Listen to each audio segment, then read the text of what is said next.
Fala pessoal, sejam todos muito bem-vindos a mais um episódio do quadro Me Ajuda Endotox. Eu sou o Dr. Juliano Borelli, ginecologista do time Endotox, e neste quadro vou responder algumas perguntas que vocês nos enviaram tanto aqui no canal do YouTube como também no Instagram. Se você ainda não está inscrita no canal, é hora de se inscrever. Compartilhe se estiver gostando do nosso conteúdo. Muitas outras pessoas poderão se beneficiar deste conteúdo e assim nossa comunidade não vai parar de crescer. E a primeira pergunta de hoje é da Vera. Ela diz o seguinte: doutor, com a retirada do útero, conservando os ovários, a endometriose pode voltar? E na menopausa, a endometriose e a adenomiose acabam? Vera, essa é uma dúvida muito recorrente, muito importante e pertinente. Isso porque existe uma confusão quando falamos do tratamento da endometriose e também da adenomiose. Lembrando que as lesões de endometriose se concentram na sua maior parte fora do útero, em diferentes órgãos. Já a adenomiose é a infiltração pelas células iguais às do endométrio no músculo do próprio útero, o chamado miométrio. Assim, um conceito muito importante: a retirada do útero, a chamada histerectomia, não trata a endometriose, mas pode ser o tratamento definitivo da adenomiose. E a dúvida se após a retirada do útero a endometriose pode voltar, ela é muito válida por dois motivos. Primeiro, porque se os ovários continuam e eles estão lá produzindo hormônios, esses hormônios, principalmente o estrogênio, que é o hormônio que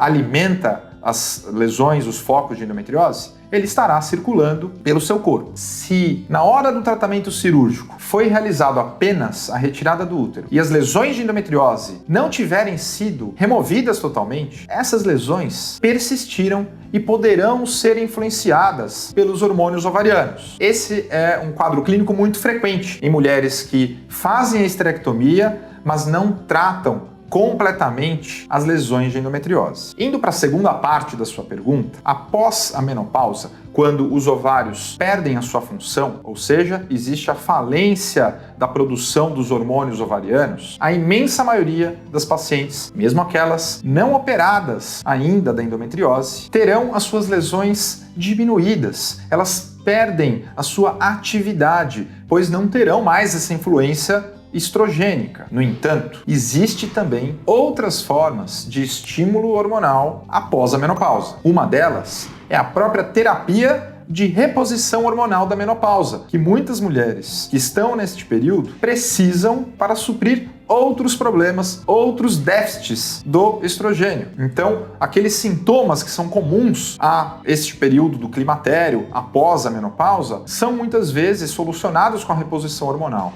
E aí, o cuidado é que uma parcela de em torno de 5% de mulheres que têm o histórico de endometriose podem reativar essas lesões após a menopausa. Assim, estrategicamente, se o diagnóstico da endometriose já existe no período antes mesmo da menopausa, vale discutir com seu médico qual a melhor conduta nessa situação, para poder evitar problemas futuros. A próxima pergunta é da Ediene. Ela diz: pode falar como que a endometriose causa dor miofacial e dor neuropática? Excelente essa sua pergunta, Ediene. Uma dúvida muito pertinente que gera muita curiosidade para as pacientes que recebem esse diagnóstico. Especialmente o diagnóstico de dor miofacial, pois é um diagnóstico puramente clínico, que depende do exame físico muito bem direcionado. Ele não aparece em nenhum tipo de exame de imagem, então fica mais difícil visualizar esse tipo de alteração. E para isso, para que você entenda melhor como que a endometriose causa a dor miofacial e também a dor neuropática, eu vou mostrar na anatomia este modelo anatômico que pode auxiliar a entender este mecanismo. Então, Ediene e todos que estiverem acompanhando este vídeo. Aqui é um modelo de uma pelve feminina, onde conseguimos ver o osso principal da bacia e a sua correlação com alguns músculos e nervos. Se a gente olhar para dentro da região da bacia, Aqui é a pelve feminina, onde os órgãos estão localizados, só que neste modelo eles foram retirados. É como se a gente não tivesse os órgãos. Isso para poder facilitar o entendimento da correlação anatômica de algumas estruturas muito importantes. Tudo que aparece aqui na cor vermelha é músculo. Aqui em amarelo são nervos. E temos tanto nesta visualização por dentro, como também nesta visualização por fora. Aqui nós temos o canal vaginal e vemos que ao lado temos musculatura, assim como na parte de trás, em direção às nádegas. Temos músculos passando pelos espaços desse osso do quadril.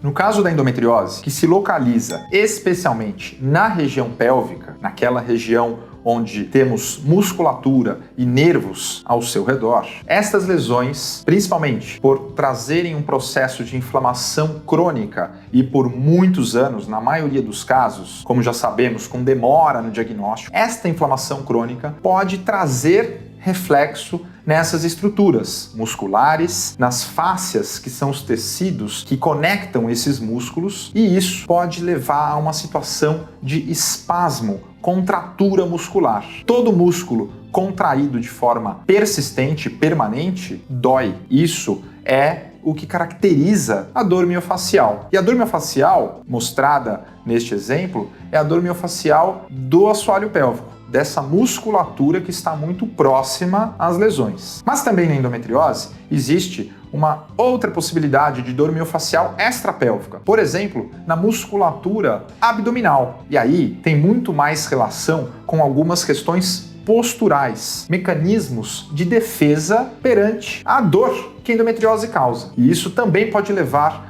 à contração involuntária de alguns grupos musculares que culminam com a dor miofascial. Já a dor neuropática é quando existe um acometimento ou uma compressão direta em algum trecho, em algum ramo do nervo. Como mostrei previamente naquele modelo, próximo ali dos músculos, existem vários nervos passando muito próximos. E em casos mais avançados, a endometriose pode atingir a fáscia que recobre esse nervo ou até o próprio nervo. E mesmo estando próxima, ela já tem como influenciar neste processo inflamatório, gerando a dor neuropática. E se vocês estão gostando desse quadro, deixem aqui os likes, compartilhem. Assim, mais mulheres terão a oportunidade de trazer suas perguntas e verem suas dúvidas respondidas por um de nossos especialistas. A próxima pergunta é da Miriam. A Miriam pergunta o seguinte: a endometriose pode obstruir o reto ao ponto de não passar as fezes? A minha endometriose está no reto. Me ajuda.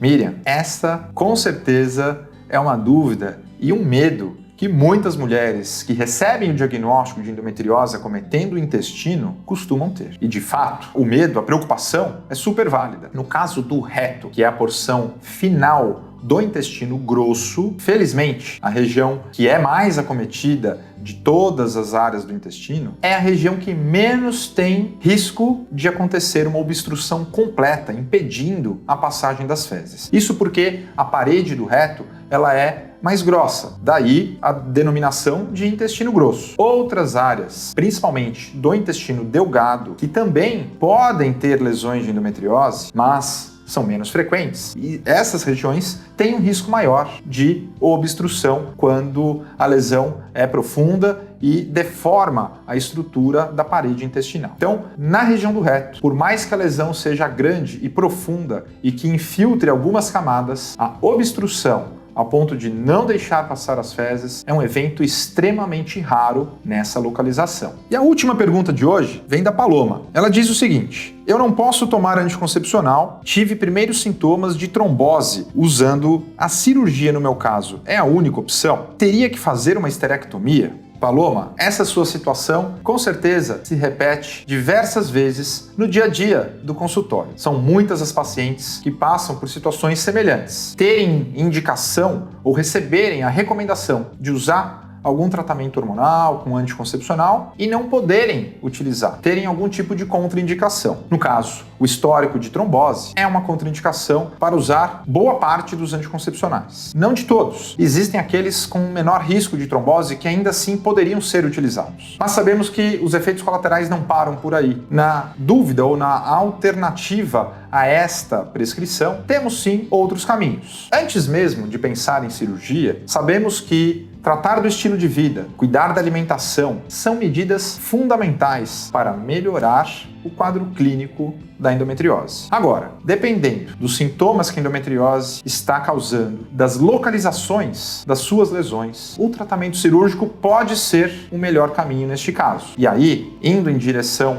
ao tratamento cirúrgico e respondendo a sua segunda parte da pergunta, nem sempre a esterectomia é necessária. Como eu já disse, a esterectomia não trata a endometriose. A retirada do útero, ela pode ser indicada se houver doença uterina associada, seja adenomiose, seja miomas uterinos ou até muita infiltração pela endometriose nas pacientes que não tiverem mais desejo reprodutivo. Mas, se você for jovem e ainda tiver o desejo reprodutivo, a cirurgia tem que ter o objetivo de tirar apenas as lesões de endometriose. E isso já pode ser suficiente para a melhora clínica, porque as lesões estão fora do útero na sua maior parte. Porém, se você não tiver mais desejo reprodutivo e se o exame mostrar que o seu útero também está com muitas alterações, seja com miomas uterinos, aumentado de volume ou com presença de adenomiose, junto com o tratamento da endometriose, a esterectomia pode ser um procedimento que vá ajudar a resolver e solucionar o seu problema de forma mais assertiva